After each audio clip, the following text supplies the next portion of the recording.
Hi friends, அஸ்ஸலாமு அலைக்கும். Welcome to taste with us Tamil. இன்றைக்கி நம்ம எல்லோரும் விரும்பி சாப்பிடக்கூடிய கேரமல் பாப்கார்ன் தான் எப்படி செய்கிறதுன்னு பார்க்க போகிறோம். எப்போவுமே காரமான பாப்கார்ன் தான் சாப்பிட்ருப்போம். இப்படி இனிப்பு சுவையில் பாப்கார்ன் செஞ்சு கொடுக்கும்பொழுது குழந்தைங்க ரொம்ப விரும்பி சாப்பிடுவாங்க. வாங்க ரெசிபி எப்படின்னு பார்க்கலாம். இதுவரையிலும் எங்கள் சேனலை சப்ஸ்கிரைப் பண்ணாதவங்க மறக்காமல் சப்ஸ்கிரைப் பண்ணிக்கோங்க. ஒரு அடிகனமான பாத்திரத்தில் 50 கிராம் பட்டர் சேர்த்துக்கணும்.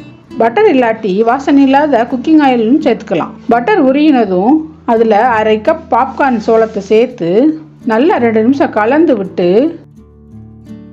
தேவையான உப்பு சேர்த்து பாப்கார்ன் பொரிய ஆரம்பித்ததும் மூடி பாப்கார்ன் எல்லாம் நல்லா பொரிஞ்சதும் இதை தனியாக எடுத்து வச்சுக்கணும். இப்போ ஒரு கடாயில் 3 டேபிள் ஸ்பூன் சர்க்கரை சேர்த்து 1/2 டேபிள் ஸ்பூன் பட்டர் சேர்த்து குறைஞ்ச தீயில் வச்சு சர்க்கரை நல்லா கரைஞ்சி ப்ரௌன் கலரில் வர வரையிலும் நல்லா கலந்து விடணும். தீ கட்டாயம் லோ ஃப்ளேமில் தான் இருக்கணும், இல்லாட்டினா சர்க்கரை கரிஞ்சு கசப்பு தன்மை வந்துடும். இப்போ நல்லா கலர் மாறினது ஒரு பிஞ்ச் சோடா சேர்த்து நல்லா கிளறி விட்டு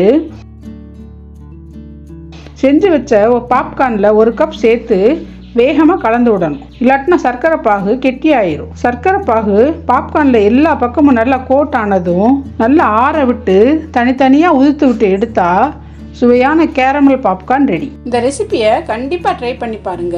வீடியோ பிடிச்சிருந்தா லைக் பண்ணுங்க, ஷேர் பண்ணுங்க, கமெண்ட் பண்ணுங்க. டேஸ்ட் வித் அஸ் தமிழை சப்ஸ்கிரைப் பண்ணிக்கோங்க. தேங்க்யூ.